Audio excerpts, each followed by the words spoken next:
We are so excited to be here today because we are having an incredible conversation. This is a rare one, but you can see it's not just me. It's me and my dear friend Yasmine, who is the author of The Comeback Era, which is, I think, your third book or your fourth book? Third book. Third book. Yes. What? Like, so we've got Sugar Jar, which, like, I'm not gonna lie, Sugar Jar was my favorite. Comeback Era had some work to do. I was like, it's gonna have to really speak to me to beat Sugar Jar because Sugar Jar is it for me. I feel like Wisdom of the Path for me is like after Comeback Era because I'm still in a comeback era. You know what I mean? Yeah. But your books are just so incredible, so well timed, so honest, and I'm just really excited to, for everyone to know this is my friend. So you know how you have people who come on and they're sharing their book and it's like you don't even know this person. Like you're just this is promo. This is not promo. This is like my friend at my wedding danced with me within my comeback era. Yes. We're real people. So I'm so excited that you're here because I want everyone to meet you. If they don't know you already, which would be crazy, I want them to meet you. So you are Today Show's, you work with Today Show as a wellness expert. Yeah. You have written for several major publications. You are all over the place when it comes to media, press, all of that. And you are a traditionally published multi-book author. And I just say that to drop her credentials because I know you won't. Like, I'm gonna flex for my friends, whether they like it or not. And you've written this book. This book is, I'm not gonna lie, you wrote a book for me. I love you. That was very sweet. Thank you for writing me a book. Tell everyone about it. Everyone wants to know. Tell us about Comeback Era. Why the title? Because I think so many women right now are in transition, whether it's Yes. internally or globally, like looking at what's happening in the world and figure out where we stand. So talk to us about Comeback Era. I gotta be honest with you, it kind of picks off where the Sugar Jar left off because when you start to Mhm. set boundaries in your life, you immediately realize that the people that were in relationship with you because you didn't have boundaries are going to have to go. And you hit this point in your life, and I know you've been there, where one morning you wake up, your feet hit the floor, and you're just like, this cannot be what my life is like. Like, I cannot continue to do this. But if I'm not going to do this, then what am I going to do? Then what? Then what? So I just want to linger there for just 1 second because Mhm. since we're just gonna get in it, and what I love about like my Substack and here is everyone knows this is a very honest, forthright. Hey everybody, thank you all so much for being here. This is live. I just want to invite you all to get into the comments, ask your questions, but no, I always like to set the tone. You already know how Nicole is. I'm extremely forthright, very transparent. I tell my business, and I only introduce you to people that are like legitimate friends. This is not an influencer flex. We're here with Yasmine Cheyenne. She is a real friend of mine at my wedding, around my babies. And she's written a book that I genuinely think is an incredible book that really, if you are drawn to my writing, I want you to know there's a reason why she's here. And we're getting right into the thick of it. We're talking about how when you recognize things need change in your life, you're going to lose people. You're going to lose people. You're going to get friction. It's the precursor to the good. And I want you right now, as Yasmin's telling us more about this portion of this book, Comeback Era, what she witnessed, how she identified it, and how to get out of it. I want you to tell me if this is something you've experienced. Get into the chat and let me know. As soon as you made a decision to make a big change in your life, did you start seeing friction? Type in a yes if that happened to you. Go ahead, Yasmin. Tell me all about it. Yeah. So once you see that friction and once you realize, okay, I'm uncomfortable, this marriage isn't going to work, this career isn't going to work, this friendship isn't going to work, I can't continue to do this job that I thought I needed to do because society said this is the path that I should follow. Most people get to a place where they feel like, especially if you're in midlife, because Mhm. you start to feel like you're running out of time. And I know that we're not running out of time, but there's this fear that I've already wasted so much. And I don't want to waste another moment. But if I choose the wrong next step, or if I take this risk and it doesn't work out, what will happen? And will it be worse than where I am? Because I'm already used to this uncomfortable. Yes. So the comeback era is going to introduce you to the version of you that you were before the world told you who you had to be. And for a lot of us, it's our younger selves. It's the person that we made the promise to that we're not going to fail. We're not going to continue to live the way that we had to. And we picked all of these paths, these people, these marriages, these situations because we thought we were saving our younger self. But really, what we were doing is we were doing what we thought was the right thing versus what was for us. And so I want us to get curious about what life could be like today if we actually chose based on what we really want. Ooh, so let's talk about that really want. So everyone in the comments is like, yes. They're all like, yes, girl. Like we have felt Mhm. the friction. We know what this is. We've been through this. And so I want to talk a little bit about that. What you're describing right now, I like to think of, and as you describe in the comeback era, is actually clarity. Yes. It's oh my goodness, I had this nagging clarity that is coming as I'm getting to know myself more, and I'm ready to design the direction of my life, right? It's this clarity. Yeah. But you mentioned in the book that society calls it not clarity. Society treats it like it's a crisis. And we are processing clarity as a crisis. Yeah. It's waking us up at 3 a.m. It's Mhm. telling us that, something isn't right with us. Mhm. Help talk to me about that distinction more because I think you may be meeting a lot of people in that urgency, in that fear, in that what's wrong with me. When you're telling me it's not what's wrong with me, we're on the verge of a breakthrough. Yes, and I think it's why I talk about our younger selves in the book because people call it a crisis because we take risks.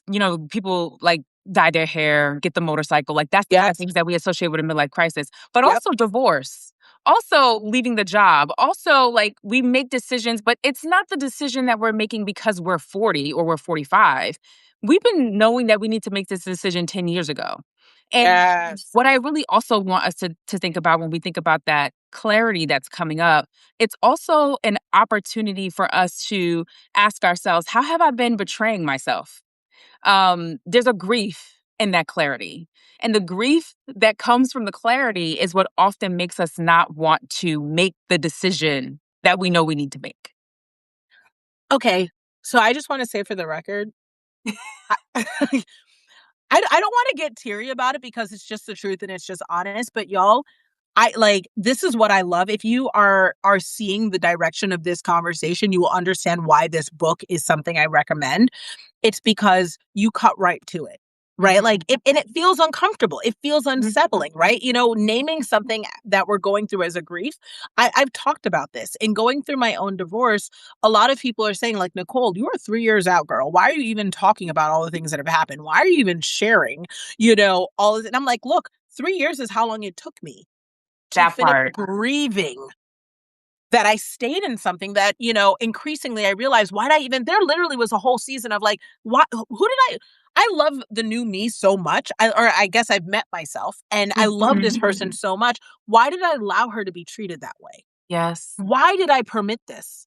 And it was a grief for the time, the money, the energy, the effort, the opportunities, the health things lost. So talk to us about that. Why don't we hear more about the grief that comes within the comeback?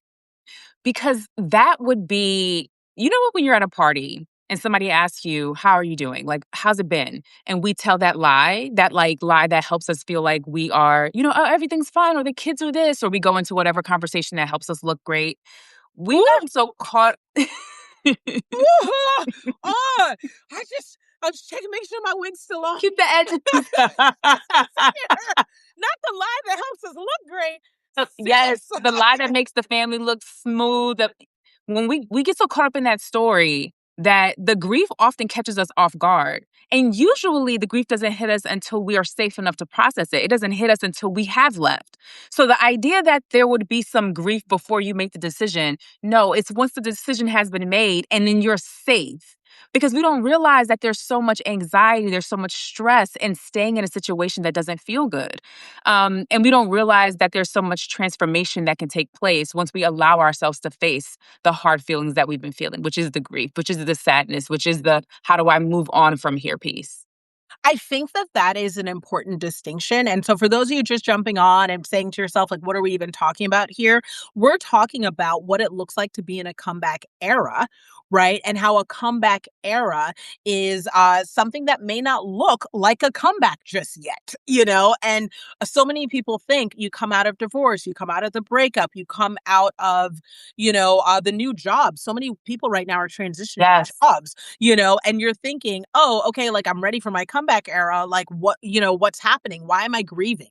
Why am I sad? Why am I asking? Why did I even stay at that job so long for them to cast me aside? Why did I stay in that marriage in order for it to fail? This is Mhm. supposed to be my comeback. I did the hard part. Yes. I got out, and so we're talking about the fact that in reality, that is still your comeback era, but grief is part of it. So, okay, so I'm in my comeback era. I've acknowledged my grief. I'm working past it.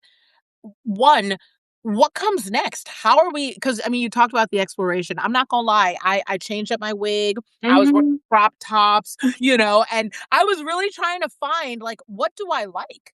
You know what I mean? I was Yes. going snowboarding, trying to like I felt like I'd never tried a hobby. I just worked all Yes. the time. And you So were is that normal? shopping. Yes. I It's was n shopping.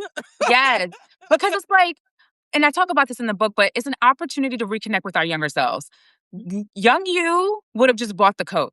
Young Yes. you would have just, okay, I'm gonna try out the shirt.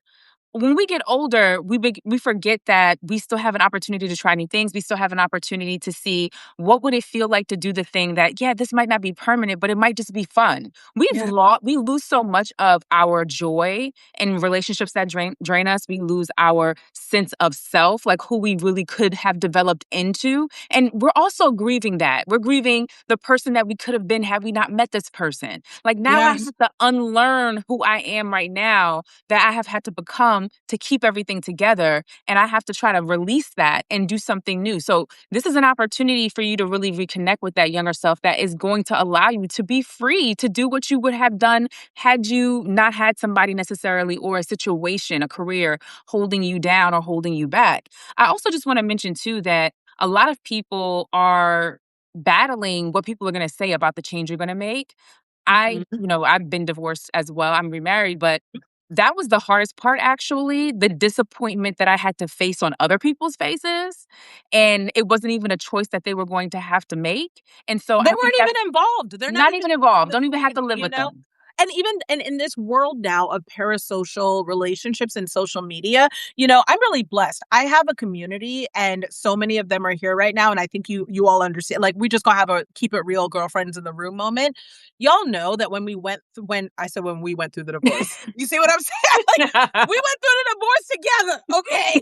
When we went through the divorce, we were all collectively like, are the girls going to be okay? Like, Nicole, we need you stable to make sure the kids are good. You know what I mean? Like, we Mhm. see you out here. Like, people were clocking what I was going through before I had even said anything about what I was going through. And that first announcement that I was making about it, it Mhm. wasn't just to family. Like, obviously, I'd said the family, we went through, the hierarchy, but I was also dealing with the awareness of disappointing the people that Yes. had been with me on that journey because I had this public, so many of us now have more public lives. So Yes. we're worried about not just like, telling the kids and then privately going through it at home. No, we have to tell like our church and we have to tell all these other people. And so all the people here who are so many are reading my Substack saying, girl, we always knew. We're just glad to see that you finally are learning the lessons and you're okay. Yes. It was tough. That was one of the hardest things is I was worried about disappointing my crew here, the Yeah. internet aunties, my Substack friends, just letting them know like my marriage didn't work and please don't think that I failed, or Yes. that I am a failure or that I am broken. I literally it's not working and I promise you this makes sense. Talk about how that is also it's almost like a secondary trauma that is Mhm. part of the comeback because now I can see that I was in my comeback era from the minute that I knew I was going to exit. I hadn't even gotten on that plane, That's but the my comeback beginning era had part. started. Yes. So let's talk about what that looks like, this disappointment of others and what we're supposed to do. Because it's easy to be like, oh, don't worry about them people. But that's not the case. Comeback era also, I mean, like we're going to get into your seven C's framework. We'll talk about that in a second. Mhm. But can you talk to us a little bit more about that? How do we handle the disappointment, if at all? Yes, and I talk about this in the book too because there's like when people begin to project their negativity, their feelings of your quote unquote failure onto you, their statements begin to replay in your head. And Yes, they I do. describe it as like being on a train and you're coming to each stop, the imposter syndrome stop, the you failed stop. But it feels like that because as you're moving through your life, you just hear their words replayed. And it takes a lot to reprogram that voice because it sounds like you. And because it sounds like Mhm. you begin to believe it's your voice. And so getting to know yourself again, like the crop top may seem silly, the snowboarding may seem silly. All of these things may be like, why am I doing these things? Because you're really rebuilding a foundation of what has been broken down, not just from the failed thing, quote unquote, failed thing that you think that you know, that you lost a part of yourself and that you won't be able to gain back. But you're also learning how to stand firm in who you're becoming and stand firm in the idea that you don't know who that is yet. You Yeah. don't know who you're going to become on the other side of this. Yes.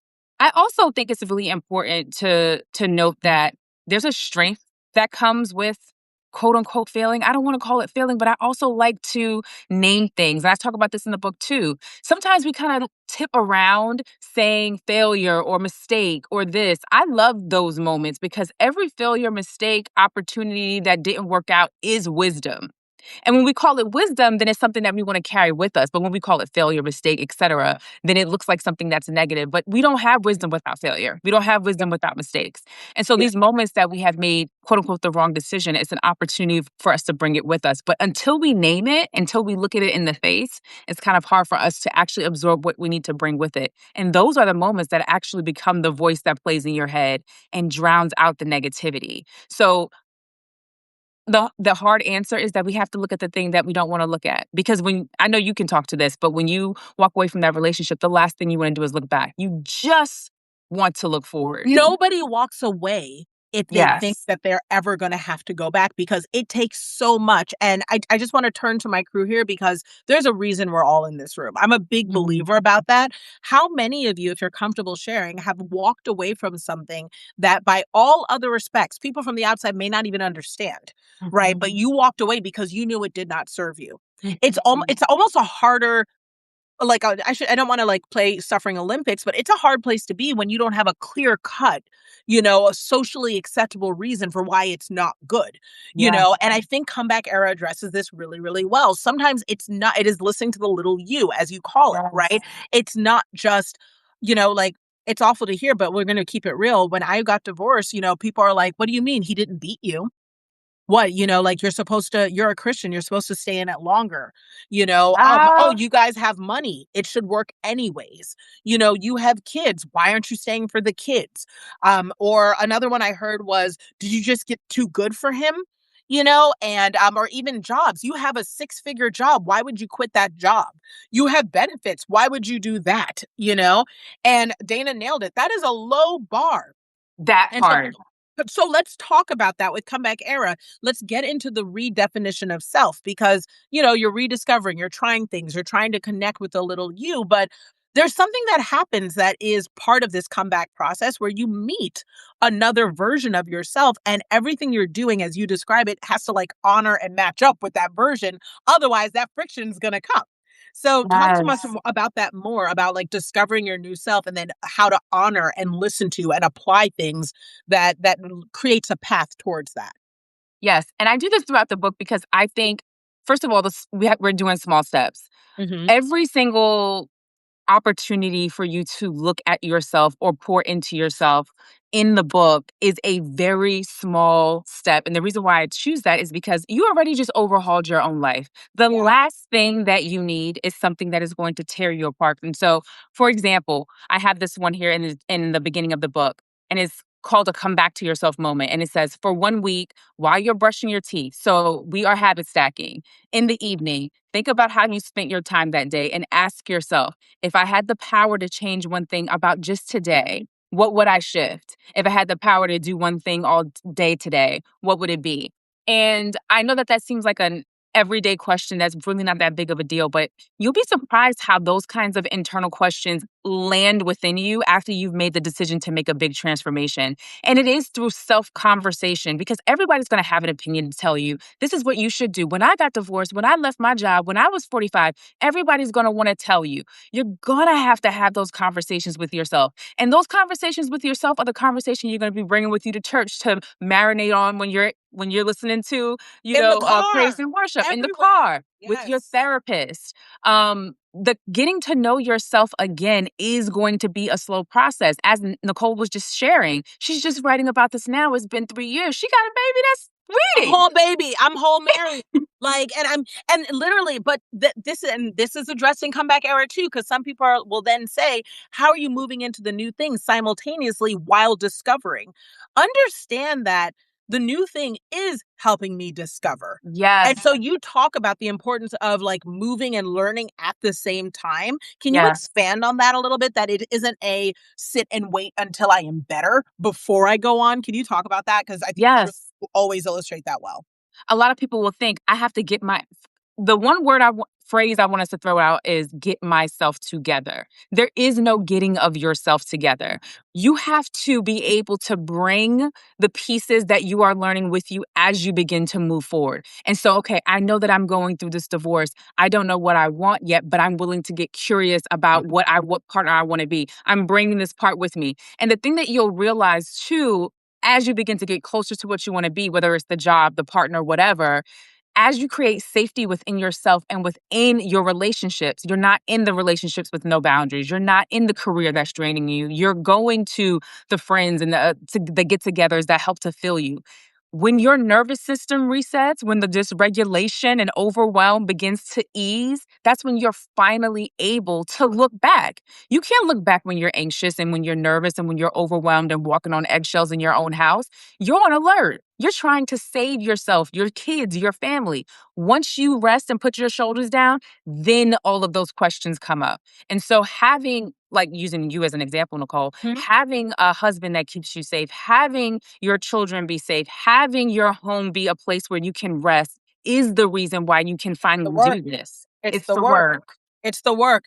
And just like, I mean, y'all, we can pause on that for a second. If you are just hopping on, we are talking to Yasmine Cheyenne, the author of The Comeback Era. This is her third book. She is a Today Show wellness expert. She has been in several major publications. She is actually a close personal friend of mine. We dance at my wedding together. Okay.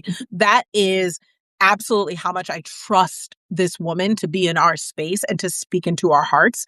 And I want you to know that what we're discussing right now is how this comeback that we're all kind of chasing, this sort of when things get better, the aftermath of quitting the job, the aftermath of leaving the marriage, the aftermath of having the baby and rediscovering ourselves. I mean, you actually go through in the comeback era a few different avatars, right? A few different Yes. people that I think are great examples for who we are, and when you talk about each of those different, the five people, the general five people, the Mhm. executive who realized their corner office was a cage, the mother who discovered that having it all means losing yourself completely, the high achiever who checked every box except for the one that really matters to their life. Like all of these, for some of us, we are all of these.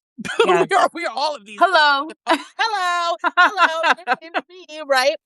But we're talking about how things aren't linear. They're imperfect. We're figuring it out as we go. And if there's anything we can extend ourselves, it's grace as we're applying the tools. So I want to talk because I know you. And I Mhm. get to benefit because not all the interviews you do are with people who actually know who you are.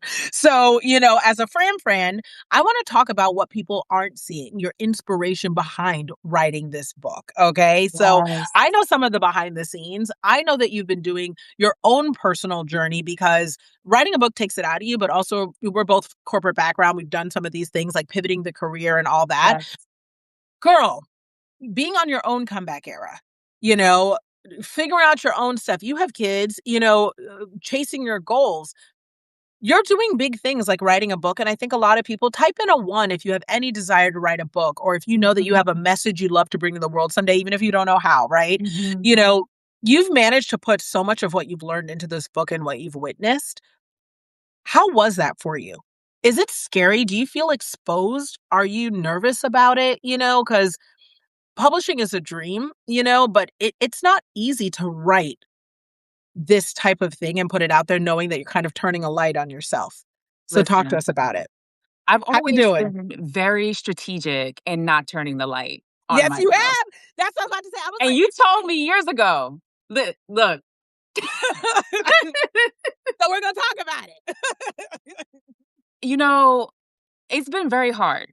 And it's been very hard because I've recognized some patterns in myself. First of all, let's be clear, I did not write this book so that I can create my own comeback. That was not the intention. And No, yet you were doing the comeback. I am Okay. doing it.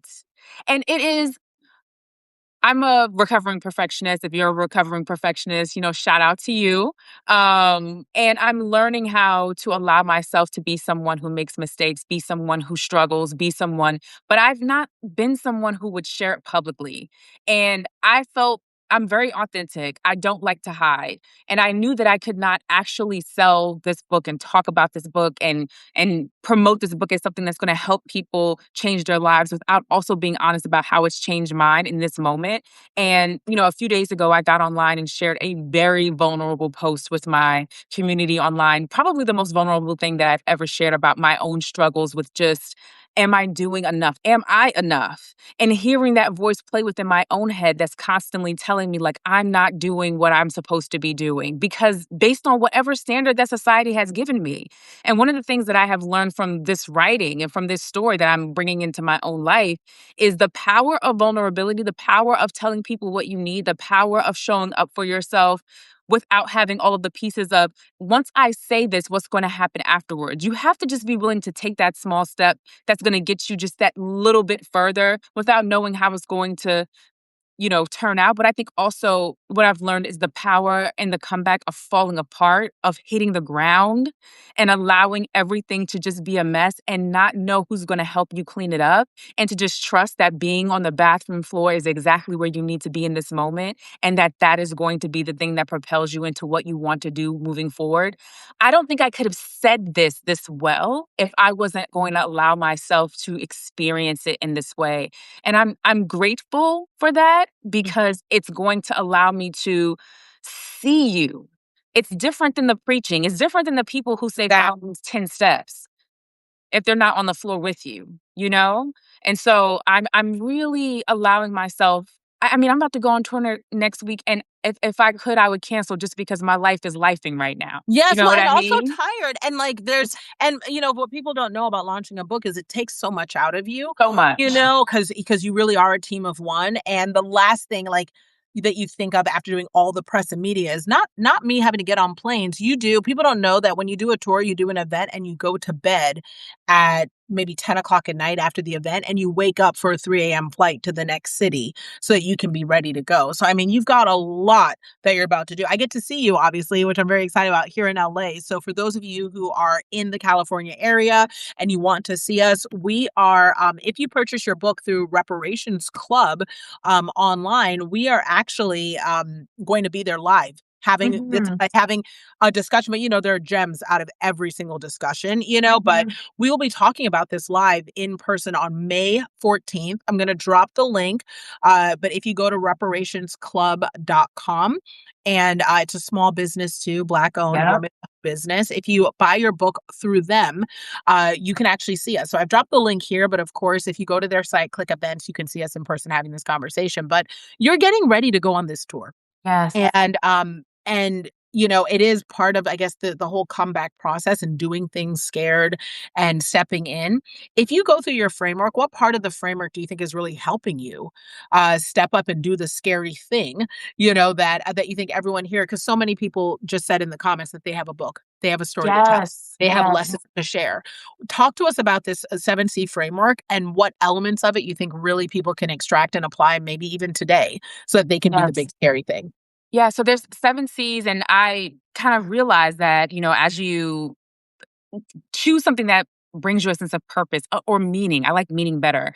Yeah. There are these things that actually help you to commit to it. And as I just shared before, like I said, oh, if I wasn't I would cancel if I was, if I could, because I'm going through all of this. That's fear. Like, that's the part of me Mhm. that is like, I'm afraid of people seeing the human in me. I'm afraid of people knowing that I'm fragile. I'm afraid of people knowing that, that I'm not perfect. Like, that's that part of me. But in the framework, what helps me actually commit to the thing that I want to be doing is one of the C's called challenging. Because actually, for us to commit to things that we need a challenge. We need something that feels like I've got some skin in the game. The other thing that's helping me commit is community. As much as I'm afraid to be seen, community is what's going to help me realize that I'm not alone. Community in this conversation we're having right now and seeing people say, that's exactly what I'm going through. I'm having this happen in my career. That's what reminds us that's what helps the shame dissipate. And Yeah. so when you're in a transformative state, you want to isolate. I don't want to talk to because when you meet people, and you know how this is when you get divorced, people want the tea. And What that's all people want. I mean, That's there's all some the people people want. who literally are tuning into my Substack for the tea. Like, I'm aware that it is like train wreck central, but the thing about it is, if you gonna watch the tea, you gonna catch the teaching, okay? Because whether you like it or not, there's something to learn. And I'm getting these messages from people who are like, I tuned in for tea, and realistically, there is a little bit of tea. What are you gonna do, right? Like, ain't no divorce that's gonna be all the way clean. But they're like, I see the lesson. Like, I understand the why behind the what. I know why you made this call that I didn't understand then because I'm seeing this now. But how could you have seen that if I didn't live my comeback era out loud? Yes. And that's one thing I really admire about you and always respect is like, even though I know it's hard, and I hope everyone here is hearing this, it's hard to share these things. It's Mhm. so scary, but I want to let you know that we have got to start extracting the shame that does not serve us by Mhm. talking about these things. And even if you have to have the conversation privately with this book, to say, like, Yes. where am I? Have the conversation with the book so you can start having it out loud with the world and freeing other women, because Yes. that's what you've done for all of us. Yes, yes, yes. And I think that ultimately, once you begin to have this conversation with yourself, then you begin to walk into what I talk about in part 3, which is essentially your blank slate energy, right? It's this Mm. idea that and let me just back up for a second because Yeah. what happens before you get to that place is you have your wisdom with you, right? Like you reconnected with this version of yourself. You For most of us, it's our younger selves that knew who we were and didn't give a damn what other people thought. And now you're processing the grief, you're learning the lessons, you're bringing the wisdom with you. And before you're really about to step into that next part, you move into what I call in the book pre-regret. And it's my favorite part of the book because pre-regret is before you do the thing that you think you're going to regret, but it's the thing that makes you stop taking the action. It's like, Yeah. I'm just going to stay here. And so you operate from this place of, I've already failed before I've given myself the chance to do it. I've already failed. Mm. And the disappointment is so loud. And I know you agree with this. When you go through something as big as a divorce, a career change, 300,000 Black women lost jobs last year. When something like that hits you, the disappointment, sometimes you feel it for life. And so Yes. you don't want to take the chance to have that kind of disappointment again. And so even though you know you can't stay where you were, you've made that step, but now you think, I don't know what I can do next because I don't know if I could handle another big thing coming at me. And that's pre-regret. Yes, a pre-regret. So, like, let's talk about pre-regret. The thing that I sat down and said with my therapist, and one of my good friends is on here, and our good friend Danielle Leslie, she just Mhm, popped mhm, on, and I think mhm. Koya's on here too. So, Hi, Koya. it's all the people. Hey, y'all. So one of the things that I discussed with my therapist was when I was talking about like just getting back out to date, and I'm gonna have a Substack coming about this, y'all. But I was like, my picker is broken. So I don't know if we have any divorced girlies that are on here, or even if you were divorced and now remarried, or you've been through a big breakup. How many of y'all were like, that's the last one? Okay. This is the last corporate job. This is the last relationship. This is Last the last man. time I do it. Last man, last of everything, because clearly my picker is broken because Mhm. these things are not working out, or they always seem to leave me, even if it's not worse off, a little bent out of shape, right? So I want you to talk about how we can reteach ourselves to treat these things as learning experiences I'm like, just to let you know, the thing that I love about the comeback era is just that phrase is empowering, right? It's taking this messy thing because when you talk about comeback era, y'all might be thinking, and this is why you have to read the book. You might be reading this book and thinking, oh yeah, this is about me being on my shine, right? This is my renaissance moment. Okay, let me put on my outfit, I'm making it. She's like flexing. Y'all, If you're reading my Substack, my comeback era is messy. It's messy. I'm It a little is the messy scared-eyed. middle. It's the messy middle. And what I love is that's what this book is about. It's that honesty. It's saying, look, comeback era is messy, but it is still your comeback. Right? It is still your comeback. So it's just so grace-filled, even if it is that real packed punch. You know what I mean? So Mhm. I want to make sure everyone has time to go have their lunches, their meal, or not their lunches, their dinners. The kids might be down and all that. If there are any questions while we kind of go into some of our final points, pop them in here. You get to Yes. have access to the wellness expert from the Today Show. Okay. Typically, yeah, she's expensive. If you ever wanted to sit down with her, she costs. Okay.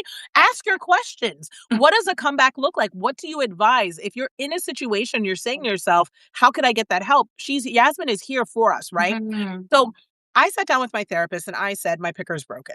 I said, it's Mhm. me. I'm willing to own Mhm. it. It's me. I'm not doing it right. And I don't want to date. I met this guy who eventually ended up being my husband. I don't trust it. I don't want to get up in it. I would like to put a break on any comeback because I don't trust it. How Mhm. many of us may be standing in the way of our true comeback? Can you talk to me about, is it Yeah, possible? all of us are standing in the way of a true comeback. We don't realize that we're living in our future's past. And what I mean by that is we are our younger self to our future self. We are looking at what our younger self did and judging that. But the future self is looking at us today and saying, hey, we're still there. And if you look at the reality of those words, if you really allow it to sink into you, you want like your future self to look back and be like, okay, look at how you make that choice for yourself. Look at how you finally decided, I'm done betraying myself. I'm done walking as if I don't know the promise that's in me, as if I don't know the opportunity that's in me, as if I don't know what I'm here for. And I know that there's going to be moments where you decide, I mean, I can say this for myself and what I've been going through. I've wanted to quit. I've wanted to Hmm. give up. Have you I, wanted to quit today? I've wanted to quit today, yesterday, Friday. I Yo, almost we really are did. watching a New York Times best-selling author, right? This is where she is headed, okay? We are Thank watching you. someone who is incredibly talented, and she is literally, we're looking at someone's answered prayer that you are living right now. And even in this moment, in this era, you've had moments today where you're like, no, Yes. not doing it. Because the truth is, when you decide to do the thing that you're here to do, you're never going to be comfortable. The comfort was when you were getting up every day, allowing your feet to hit the floor, and you knew you were living a life that was not for you. That was the comfort. I'm just going to continue to like take out my pots and pans and make this little dinner and go to bed and know that nothing is supposed to be the way that it is right now. But I don't want to move out from here. That was the comfort. The discomfort is when you decide to actually go after what you're here for. And that's the part that I think no one ever talks about. Yeah. So how many of y'all right now were like, I feel a little called out a little bit? Like, not you're telling me I'm living in the comfort. That's not my truth now. Okay. Y'all, we have been here chatting for about 30 minutes with my sweet, incredible, brilliant dear friend, Yasmine Cheyenne, the author of The Comeback Era. And I mean, she is like bar after bar after bar, keeping us and putting us together. And we have some questions coming in. So as we, start to wrap up, let's go ahead and ask this question from Yes. Michelle, because both of us are divorced and Mhm. remarried with Yes. kids and all the things. So Mhm. she wants to know, when do you know if you're even ready to date again, if we're in this comeback evolution, right? And then if that's the case, how do you even know if the thing is real? How do you know that broke picker's not broken, right? How do you know it's fair to trust? How do you fully believe again when you've been through so much? How do you allow yourself to believe in the comeback? Oh, I love that, Michelle. And I have to tell you, there's two things I want to point to because when you think my clicker's broken, essentially what it is we've lost the sense of self-trust. We've lost the sense, and for good reason. Because when you're going through a divorce, you're like, now how did I end up divorcing this man who wants this from me? I mean, look, it's inconceivable that the person Inconceivable. who's in front of me would be the Ain't no way. person. How did I sleep next to you, but I'm across from this like, even if you're like, I can see how it got here. I see how you like this, but ain't no way. No Not way. with me having your babies that it's gonna be like No this. way. Ain't no So let's way. let's verify that for a second. The part of you that's like, my clicker must be off. She has a good point because how did we end up here? Okay. Second piece that I want to really talk about is okay, now that we've ended up here, the part of you, the person that's in you that has you sitting across from this person that you don't recognize, that part of you also exists. So yes, there's always going to be the part of you that maybe would choose somebody on hope. There's always going to be the part of you that's like, oh, you know what? He's not perfect, but he's a project. That part exists.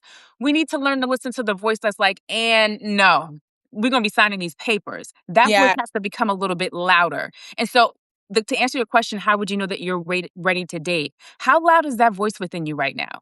Are you still saying to yourself, okay, well, I'm willing to do, I'm willing to do this. I'm willing to give a shot. Well, maybe, well, he should have. Well, I should have. Are you still having those red flag moments happen and you're kind of painting them white, as I call them, the sugar jar, where when you see that red flag flying, you don't want to face it. And so you paint it a different color and pretend it's something that it's not. If Mhm. that's still happening, I really would give yourself a break. And I know nobody wants to hear that because when you break up from a narcissist or a manipulator or any of these other kind of guys out there, we think like, okay, I've left that alone and I'll most likely choose something different. But But I know better. I know what it looks I like. know better. But speaking from experience, I had a healing to do. And I don't know about you, Nicole, but like I met my husband fairly fast after I felt um fast. I felt it felt fast. fast for For me. me too, yeah. But I had to do a lot of healing Yep. with that relationship that again, Yes. I'll be married 10 years this year now, remarried 10 years.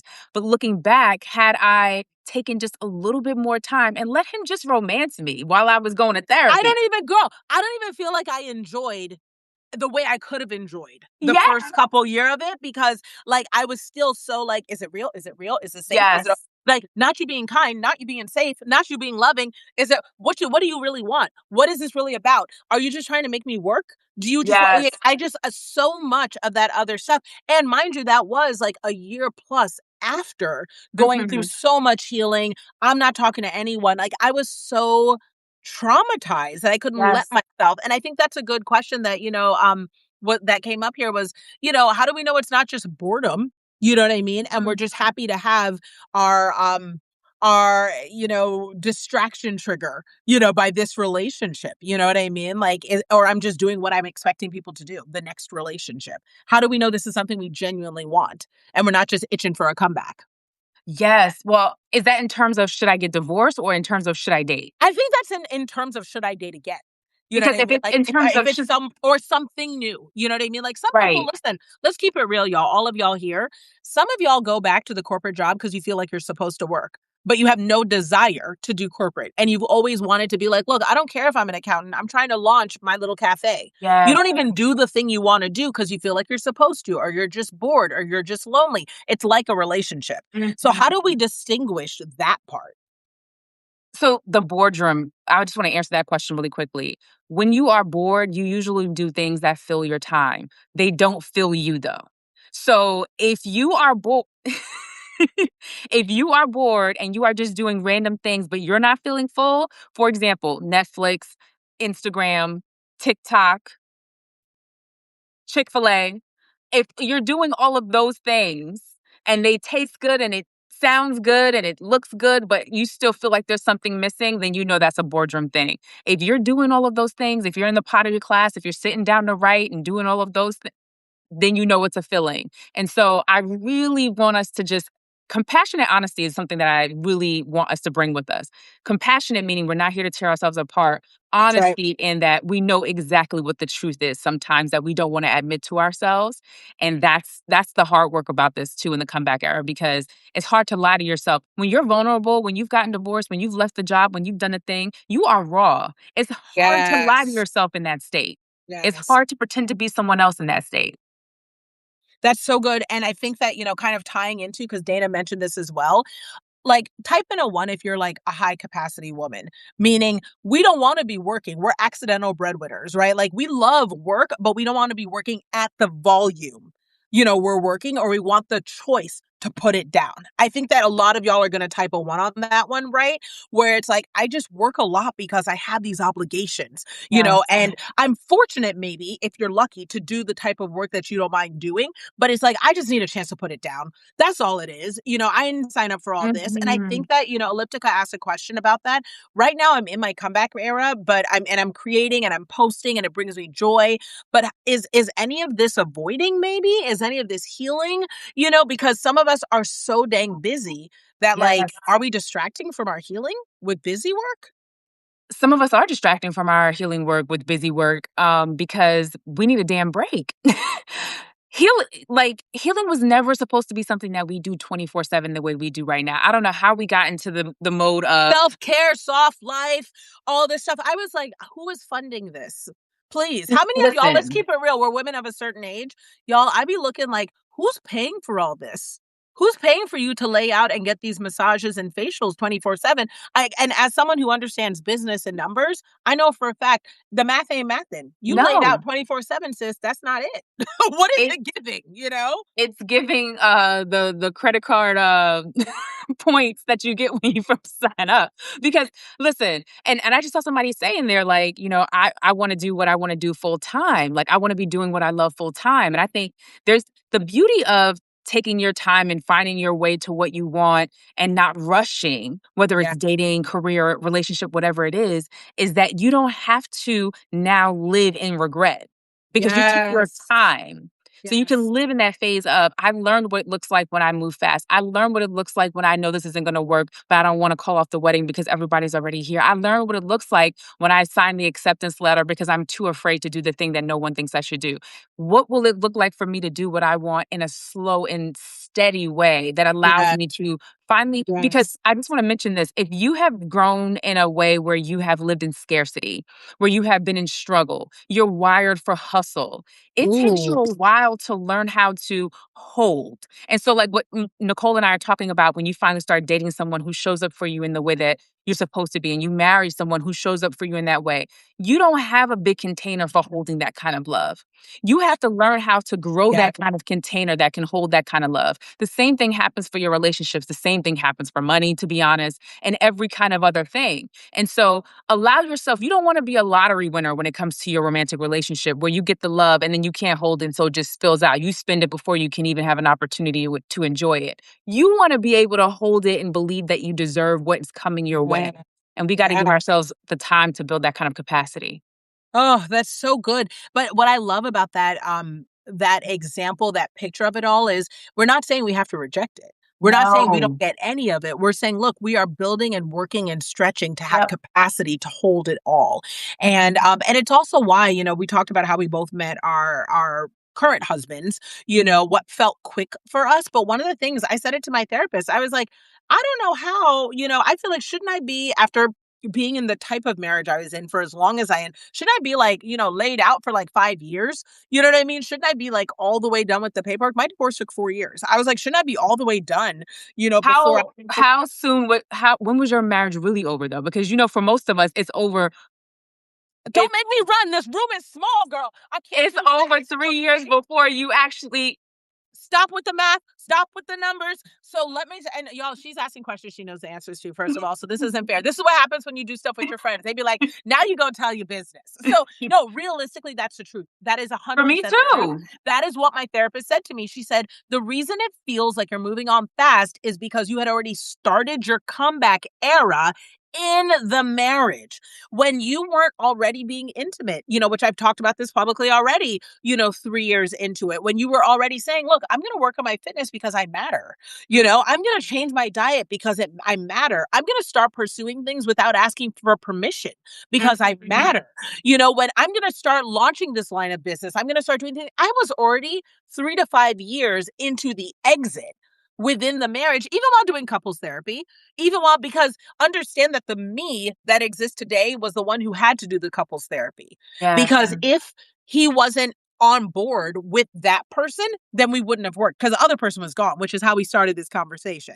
That Yes. boundary, those boundaries were here to stay. Yes, You know she what was I mean? gone. She was gone. And so what was interesting was, then by the time I came out of all of this, I was maybe like a year into me being able to be in the world for free, but I was already Yes. there. You know, I was already there. And so I really hope all of you are hearing in this conversation that we're having with Yasmin. I know some of you are popping on just now, you know, talking about what it looks like to have a comeback era. And really, I think what we focused on here today is dispelling the truth, or, you know, or I shouldn't say the truth, but the comments and the beliefs Yes. around a comeback era happening in a linear conclusion sort of phase. You go through the hard stuff, it's over, you're coming back. And Mhm. you make it so clear and break it down in this book that look, your comeback era can start today, even while you're in the hard part. What does it Yes. look like to start telling yourself the truth? And Yasmin, thank you for writing this book. Thank Like, you. you poured your you blow what do they say? You put your foot in it, girl. Like, Put you my I foot mean, in it. you put your foot in it, okay? You put your whole self in this book, and now you're going around the nation to bring it all to us. Now, I'm gonna, you know, I know we talked about the book a little, but while we have you here, and I hope you guys will enjoy this portion of it, I want to talk just a tiny bit about publishing, if you're open to it, So because open. You're okay, gonna this have to is have me get my charger, girl. I know. Only a few more minutes. Give me No, I said no, let's get into it. Yes, I was like 10 more minutes because, you know, we both are published authors. You've written more books than I've written, but I'm actually getting ready to dive You're back on your into the way. process again. Yeah, proposal number 3 is actually going to my agent who's been bugging me for it. Or proposal number 2 is going to my agent tomorrow. So, you know, I know. I mean, you're clapping, but also I'm going to be on the other side texting you like, girl, why is it like this? Why did I say I would? After the last book, I was like, I'm not doing this again. Like, I'm not, it's like having a baby. I'm not doing this again. I'm done. Right. So I've just finished proposal, you know, number 2. My agent has been bugging me for a book number 2 for about 2.5 years, you know, and my last book came out 3 years ago. You know, you Yeah. actually crank them out a lot faster than I do. Mhm. Um, but I guess also I'm a memoirist, so it's like my business. I got to live the You things. gotta live it first. Yeah, I Yeah. got to live it and then be far enough away from it to know what Mhm. I lived. So all that being said, writing a book is hard, and I want to talk a little bit about that for everyone who's on here, right? Everyone on here said they have a story in them. What Mhm. made you feel ready to start writing these books? Because each one, like, you know, I've been telling everyone to grab Comeback Era. It's available on Amazon, but the books go together, right? Mhm. Is this as you are hitting certain places and seasons, is that what's happening here that you're writing these books? Like, do you have your idea up front? Or is it that you kind of saw the journey of the 3? I'm asking this knowing, like, semi knowing the answer because I know you. You know what I mean? But like, can you Mhm. talk to us a little bit about that, the creation process of it? Is it Sugar Jar is ready, Wisdom of the Path is ready, Comeback Era is ready? You know, like, or like, how are you coming to this subject matter, and why is it Comeback Era time now? Yes. So the Sugar Jar came out. I 4 3 books in 4 years. Sugar Yes. Jar came out, and as I was finishing the Sugar Jar and I began to have conversations with clients and people in person about the Sugar Jar, they started asking me questions that made me realize this book does not answer what's going to happen to them once they set the boundaries. That's how we Mhm. got into Wisdom of the Path, which really is like a memoir, to be honest. It is, Because it is, it's more detailed like that, yep. it's more detailed like that. And I wanted to share the stories behind how I have experienced a lot of the work that I teach. Because sometimes I wanted to dissipate the idea that I have somehow figured this all out, that I am perfect, that I am, you know, some kind of guru. Like, this is what I've been through, and this is how I got here. Once I Mhm. finished Wisdom of the Path, and then I was still, you know, teaching on the Sugar Jar, I realized that one, now we're midlife. Two, we're getting to this place where I think more now than any time that I've ever experienced, because it's not just us midlife millennials, it's Gen Z who's Yes. also experiencing this idea of just this existential, this is not enough for me. I'm not where I want to be. And so I knew I wanted to meet the moment of people wanting to find a sense of purpose, people wanted to find a sense of meaning, but not feeling like it's the right time to do it because of the economy, because of the times where all of the things. And I mean, now we know that there's no perfect time other than now, because the economy and all of the things are going to happen whether we go after our dreams or not. And so the reason why the comeback era is the perfect moment for right now is because there is so much discourse, because there is Yes. so much strife, because there is so much uncertainty. I feel like it takes kind of the band-aid off of, well, what if, what if? It's like we're living in what if. And so this is an Yes. opportunity for you to, like, there's this saying that I heard in church one time where people were like, "Well, why should I save money and why should I do this and why should I do that? Because the world's gonna end anyway. I should just enjoy what I have right now." But what if it doesn't? Right, right. What if you're still here, girl? What are you What if gonna you're still here? So that's what we're answering with the comeback era. Like, I'm still here. do? Yes, I'm gonna make the best of I it. have to make the Yes. best of this time. And not just because, oh, I should get to it, but because I want to. And I want to fulfill what my purpose is here. I want to allow myself to evolve again. I want in 20 years to feel exactly the same way and go through the comeback era again and give myself an opportunity to Mhm. find what I'm supposed to be doing then. That is the beauty of getting to live, I think. And I really wanted to facilitate that for women, especially that Yes. feel like it's too selfish to make the decision to choose what I want for myself because there's so much impact. Because we are the matriarchs, we hold so much We are. together. We make a shift. The We boat is shifting, That's you it. know? That's it. And they just gonna have to come along or get off. Yes, yes. It's like that's and when I tell you, shout out to all the women here that are midlife, and we have a couple fellas in the room too. The lie that we're always told, and I think that a lie that a lot of us grew up with is that, we need to start winding down at that Yeah. 40, 50, 60 era. It's like, oh, it's the sort of coming down off of it, y'all. It's a lie. This is ramp up season. Okay. And I'm Mhm. not saying ramp up burnout, it's ramp up smart while sharing what you've learned. These Yeah. kids, the youth, okay, 20, 30, they are scrambling. They're out here like, y'all, tell us the things. Help us do this better because what is all of this? You know what I Yes. mean? And what's beautiful is we're capable. We Yes. can do it. And we need to share without the shame. We need to share without the shame. So I'm on the same theme of publishing. I want to ask about you sort of give me two of the things that you have learned in the publishing process that were wildly surprising to you because I think so many people right now, think you're like, girl, I still have to finish this. Don't get me up here. Like, I'm still in it, right? But I think that a lot of people have, perspectives around what publishing is like. And I'll share my own too. I won't leave you in it by yourself, right? But I'll let you go first. Tell me what your publishing surprises are from a traditional print book publishing process. Give me one good and one bad kind of, which if it can even be good or bad, but one that you were like, oh, this is great. I didn't think it would happen. And then one that's like, oh, this is really surprising and did not play out the way I thought it would. Ooh, okay. So one that's not so great is that the publisher is not necessarily interested in selling your book. That's your job. Yes. That is a universal. That is a universal. I was like, "Not she stole mine." But and absolutely, that is a big one, which is, publishers print, put together, and manufacture a book, and they make the book available for you, and they are book distributors.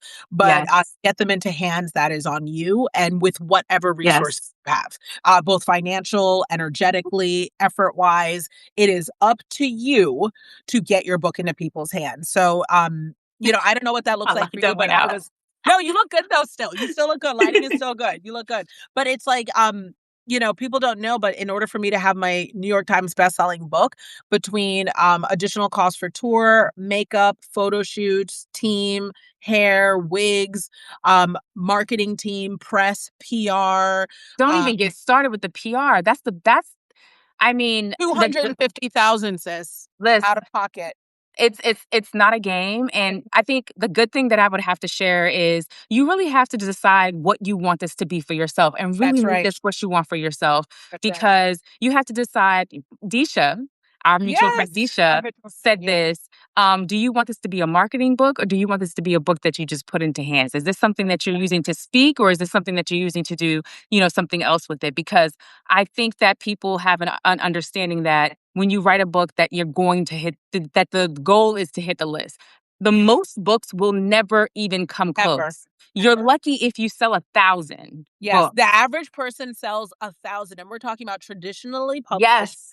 hard copy, fancy pants looking books. If you Yes. sell 1,000 of them, you are already in the wow Yes. category. And know that to get the list, we're talking 10,000 to even be within breathing room of the Yes. list, and that may not even get you on the list. So Yes. it's like because People that I whole know thing who is a game. sold 8,000 books, been on TV, done all the things, and didn't make the list. And so the last thing I'll just say is when you see these really fancy, even like maybe mine or Nicole's is really fancy. But I'm kidding. But when you see my kind of book tour, Nicole's book tour, and you think that's what I should be doing, I really want you to question that should and ask yourself, what is it that I really want from That's this right. experience? I know people who are, traditional publishers or even self-published who have sold hundreds of thousands of books, who have curated intimate gatherings. That's right. Cole Arthur Riley, she's a New York Times bestselling author, Yep. but she has not done the book process in the way that people would traditionally do it. And she's been on the list and she's sold thousands of books. Like you really have to curate this experience that you want for Very yourself. good. If you're a Black woman, especially, Yes. really think about what you want for your community and for yourself and go after that. And I think that's the positive thing that I can take from publishing that we all get to do.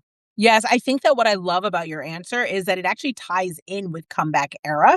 As Mhm. crazy as that sounds, if this is something you want to do, publishing or getting your story out there or being a speaker or a writer, as you're discovering that, you have this sort of call on your heart and you think it looks this way, comeback era can actually help you define what is the why behind the what. Because Yes. one of the things that happens in comeback era as you're figuring out sort of this purpose driven life, like, what am I doing, right? Is that you really do ask yourself, when these moments get hard, because they will, right? Like publishing is all beautiful when you sign the deal. When they announce your new book, when you figured out your advance, when you get those checks, like it can feel really, really great. But make no mistake, there will be moments where even with all of that, you want to quit, just like a marriage, you know? Just Yes. like, I mean, y'all, if you've ever carried a baby, I just recently carried a baby. Like, you can't quit in the middle. I'm not me 8 months in being like, "It needs to end. This wasn't the move. Like, why did I Yes. decide this? Everything hurts." You know what I mean? No, you in it, you gonna see it through. So what Mhm. keeps you going in those seasons is a lot of what's discussed in comeback era. It's, Mhm. "Wait, why am I doing this in the first place?" And that's what Yasmin was sharing here. Are you publishing a book to make money? Are you Mhm. publishing a book to get famous? I'm not judging whatever your It's just rationale what is. is the reason? What is the reason? Are you publishing a book to get your story and your message to as many people as possible? Are you publishing a book to leave a legacy? And Mhm. if you understand sort of the why behind the what, it really helps you understand the avenue that you want Yes. to take, in order to do it, because you can make a ton of money self-publishing a paperback copy that you are selling directly from your website and have tons of people reading it, and you get niche notoriety, and everywhere you go on a beach, somebody's looking at your book because your people love it, and you are known for that and it is a legacy, and you never touched a publisher. You know what I mean? Like Yes. that is a thing. So what is the reason, and go for it. And I think what I love about your book and the honesty of it is your book lands in the hands of the people who need it, and you have left a legacy. Like, I'm Thank grateful for the writing you've done because I have 4 daughters who are in this Mhm. world, and I can give them this book. Like, y'all, I know I'm saying get comeback era, but it's a beautiful bundle, especially for your graduates. If you wanna grab all 3 books, it's the type of thing that you stack together beautifully. They're a great size. You tie them up with a ribbon, and you gift them to your Mhm. graduate because they don't need to fly blind when someone like Yasmin has written books like this. And I just thank you so much. Thank Thank you you. so much for showing up the way you have. You are such a blessing to us. Thank you so much. I mean, this has really uplifted me and got me ready for this tour that's happening Oh next my week. god. And I really appreciate everyone's comments and We everything love that you. I just yes. Yes. We love you. Thank you so much for being here. I'm going to let you get some rest. It is officially the evening where you are. So I want you to go rest, get ready, but know that everyone here, this whole community, we are thankful to you. We are sending you energy, ease, success. We are sending you all the credentials you deserve too. So bestseller doesn't matter, right? Because you are a bestseller no matter whose Mhm. list you are on. But we hope you get the recognition you also deserve. And we just send you all the good sold out tours, all the people. Y'all, Yes. you can come see us in Los Angeles together on May 14th. Tickets are sold at the reparationsclub.com under events. You can see us there live in person. And Yasmin, I'm gonna send you a text letting you know how much I love you again Thank after all of you. it. Thank All right, you. And off if you for go. some reason you guys can't make it to the Rep Club or if you're in a different city, you can check Mhm. yasmincheyenne.com/tours. I am not in Seattle, but if you have a reason I should come to Seattle, please let me know. But I'll be in New York and DC and then Atlanta. So just go to yasmincheyenne.com/tours and you can find all the details. Thank you guys so much, Nicole. You're Yes. amazing. You're amazing. Follow her everywhere, y'all. Grab those links. She's Yasmin Cheyenne everywhere. I'm telling you, she will change your life. All right. I'm so grateful you're here. Go off, rest, and I will Bye. see you soon. Bye, everybody.